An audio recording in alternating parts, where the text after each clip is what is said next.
Hello, my name is Hanna. I'm the President and CEO of Arnprior Regional Health, and I'm also going to be the guest editor for Healthcare Management Forum in September 2016. This special edition is going to focus upon engaging the patient in health systems design. Today I'm very fortunate to be able to interview Dr. Joshua Tepper, who is the CEO and President of Health Quality Ontario. Hello Joshua, and thank you very much for taking the time to talk about the importance of patient engagement in health systems design. A couple of questions for you today. The first one, both you and I have seen a large number of people now starting to do patient engagement, and now, more importantly, at the health systems design level. What are you starting to see now across Canada, and in particular in Ontario now, with respect to increasing patient engagement in health systems design? So I really think this is one of the most fundamental shifts we're seeing. We've talked about being patient-centered. We've talked about improving clinician-patient communication and listening for several years now.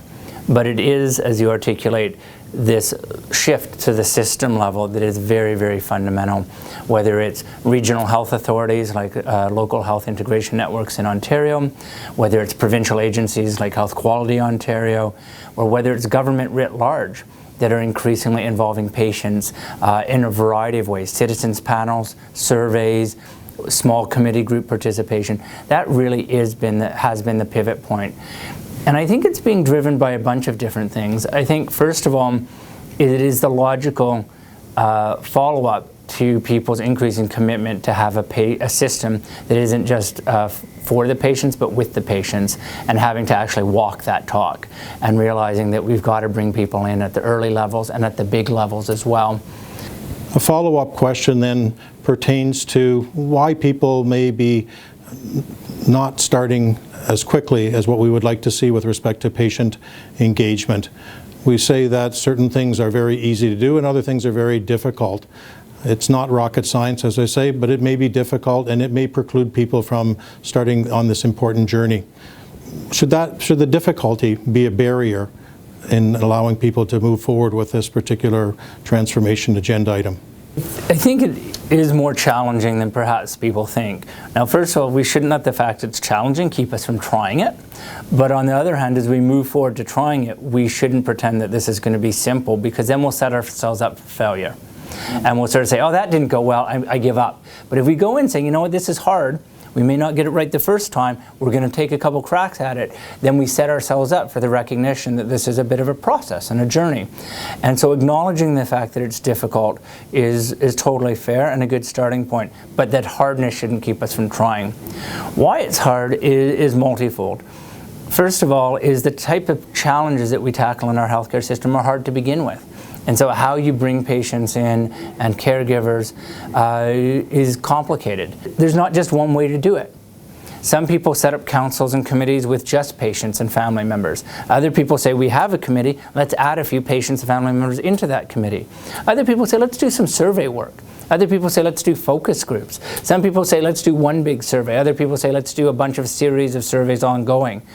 There's no right or wrong answer, but the fact there isn't a right or wrong answer, or the fact that there's many ways of attacking the same issue of how to engage patients, means that it's not clear. If there was only one way to do it, we could say, okay, that's it, let's go. But the fact that there's numerous ways adds complexity. The final question I have for you, Joshua, as you know, this journal is looking at examples of patient engagement across Canada and some examples from the United States. What have you seen with respect to where we might want to look for good ideas so that we don't have to reinvent the wheel? Any thoughts as to other jurisdictions or just some practical matters about how we don't need to reinvent the wheel? We shouldn't reinvent the wheel, and we shouldn't replicate other people's mistakes. And several countries, the UK, parts of the United States, parts of Canada, have really been leaders. And what we need to be really thoughtful, and I think one of the great opportunities of this journal and this series is to start to share and allow people to learn from each other.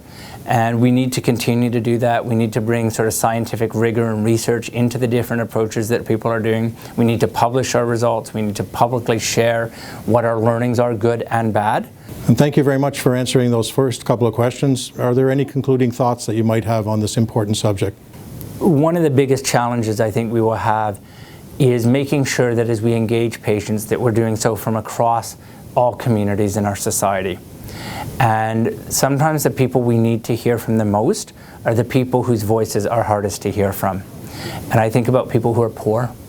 I think about our Aboriginal communities. I think about people with certain diseases like mental health or addiction issues. I think about people for whom English and French is not their first language. I think about people who are new to Canada and our healthcare system. These are people we really need to be co-designing with. But they face so many barriers already. How are we really going to do patient engagement for these populations, for these communities whose voices need to be heard?